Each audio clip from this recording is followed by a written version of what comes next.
আচ্ছা, আমাদের চারপাশে কত কিছুই না ঘটে, তাই না? কিছু জিনিস দেখতে একদমই আলাদা, কিন্তু জানেন কি, এদের অনেকের পেছনেই লুকিয়ে আছে একদম একই রকম একটা শক্তি। মানে ধরুন শব্দ বা আলো, সবকিছুকেই যেন একটা অদৃশ্য সুতো দিয়ে বেঁধে রাখা হয়েছে। তো চলুন আজ আমরা এই অদৃশ্য শক্তির দুনিয়াতেই একটা ডুব দিই। আচ্ছা, একটা ব্যাপার একটু ভাবা যাক। ধরুন কারো গলার আওয়াজ, মোবাইল স্ক্রিন থেকে যে আলোটা আসছে সেটা, আবার ধরুন শান্ত পুকুরের ঢিল ছুড়লে যে ঢেউটা হয়। এই তিনটে জিনিসের মধ্যে মিল কোটায়? দেখে তো মনে হয় তিনটে একদম আলাদা জিনিস, তাই না? বেশ রহস্যময় লাগছে ব্যাপারটা। কিন্তু এর উত্তরটা জানেন, খুবই সহজ আর দারুণ মজার।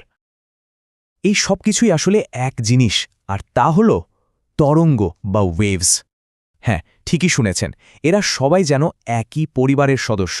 আর আজকে আমরা এই পরিবারের ভেতরের গল্পটাই জানব। তো প্রথম প্রশ্নটাই আসে, এই তরঙ্গ জিনিসটা আসলে কি? সবচেয়ে সহজ করে বললে, তরঙ্গ হল শক্তির একটা জার্নি। মানে এখানে কোনো বস্তু এক জায়গা থেকে আরেক জায়গায় যায় না, যায় শুধু শক্তি। ব্যাপারটা অনেকটা একটা মেসেজ পাঠানোর মতো। যদি আমরা আরেকটু গুছিয়ে বলি, তাহলে তরঙ্গ হলো এমন একটা আলোড়ন বা ডিস্টারবেন্স যা শক্তিকে এক জায়গা থেকে আরেক জায়গায় নিয়ে যায়, কিন্তু খেয়াল করার বিষয় হলো কোনো বস্তুকে সাথে করে নিয়ে যায় না।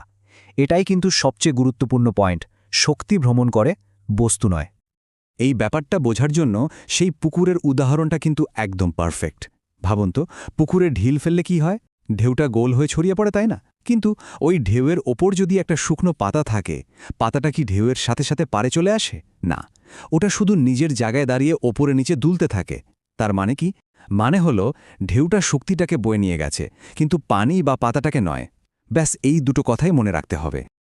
আচ্ছা, তাহলে পরের প্রশ্নটা হলো, এই যে এত রকম তরঙ্গের কথা আমরা বলছি, এদের জন্ম হয় কোত্থেকে? মজার ব্যাপার কি জানেন? যত রকমেরই তরঙ্গ হোক না কেন, সবার উৎস কিন্তু একটাই জিনিস, আর সেটা হলো কম্পন বা ভাইব্রেশন। হ্যাঁ, নিয়মটা একদম সহজ। যদি কম্পন না থাকে তাহলে কোনো তরঙ্গও তৈরি হবে না। একদম সিম্পল। যেমন ধরুন, গিটারের তারে যখন আমরা টোকা দিই, ওটা কাঁপে বলেই কিন্তু শব্দ তৈরি হয়। বা ধরুন, ঢোলের চামড়ায় যখন বাড়ি দেওয়া হয়, ওটাও কাঁপে, আর তা থেকেই শব্দ তরঙ্গ ছড়ায়। সোজা কথায়, যে কোনো তরঙ্গের পেছনেই একটা না একটা কম্পন থাকবেই। চলুন এবার তরঙ্গের দুটো মূল ধরন বা ফর্মের সাথে পরিচিত হওয়া যাক।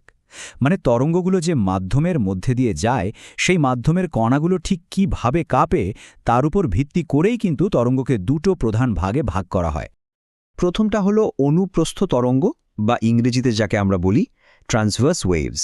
এই তরঙ্গটা ঠিক কিভাবে চলে, চলুন সেটা একটু দেখি। এখানে ব্যাপারটা বেশ মজার। মাধ্যমের কণাগুলো কাঁপে ওপর নিচ, কিন্তু তরঙ্গটা এগিয়ে যায় সামনের দিকে। মানে কণার কাঁপার দিক আর তরঙ্গের যাওয়ার দিকটা একটা আরেকটার সাথে 90 ডিগ্রি কোণে বা লম্বভাবে থাকে, ঠিক যেন সাপের মতো এঁকে বেঁকে চলে। আর এর ফলেই কিন্তু ঢেউয়ের মতো উঁচু নিচু অংশ তৈরি হয়, যেগুলোকে আমরা বলি চূড়া আর নিম্নবিন্দু। পুকুরের ঢেউ বা এমনকি আলো কিন্তু এইভাবেই চলে। আর দ্বিতীয় যে প্রকারভেদটা আছে সেটা হলো অনুদৈর্ঘ্য তরঙ্গ বা লঞ্জিটিউডনাল ওয়েভস। আর এটার চলার ধরন আগেটার থেকে একদমই আলাদা। এই তরঙ্গে কণাগুলো ওপর নিচে কাঁপে না, বরং সামনে পেছনে ধাক্কাধাক্কি করে, আর তরঙ্গটাও সামনের দিকেই যায়। মানে কণার কম্পন আর তরঙ্গের গতি একই দিকে, বা সমান্তরাল। ব্যাপারটা অনেকটা একটা স্প্রিংকে ধাক্কা দেওয়ার মতো। এর ফলে কি হয়? কিছু জায়গায় কণাগুলো একদম জড়ো হয়ে যায়, যেটাকে আমরা বলি সংকোচন, আর কিছু জায়গায় ফাঁকা হয়ে যায়, সেটাকে বলে প্রসারণ। আমরা যে কথা বলছি, সেই শব্দ তরঙ্গ কিন্তু ঠিক এভাবেই বাতাসে ছড়ায়। তাহলে এক নজরে যদি আমরা দুটোকে পাশাপাশি দেখি, পার্থক্যটা কিন্তু একদম পরিষ্কার। মূল খেলাটা হলো কণার গতির দিকে। অনুপ্রস্থ তরঙ্গে কণা কাঁপে লম্বভাবে, আর অনুদৈর্ঘ্য তরঙ্গে কাঁপে সমান্তরালভাবে। আর এই একটা পার্থক্যের জন্যই একটার চেহারা হয় ঢেউয়ের মতো, আর একটার হয় সংকোচন প্রসারণের মতো। আলো আর শব্দের মধ্যে যে এত তফাৎ, তার মূল কারণ কিন্তু এটাই। তো আমরা তরঙ্গের পরিচয় জানলাম, তার দুটো প্রধান ধরনও দেখলাম, কিন্তু কোনো তরঙ্গকে যদি ঠিকঠাকভাবে বুঝতে বা বর্ণনা করতে হয়, তাহলে তো তার ভাষাও জানতে হবে, তাই না?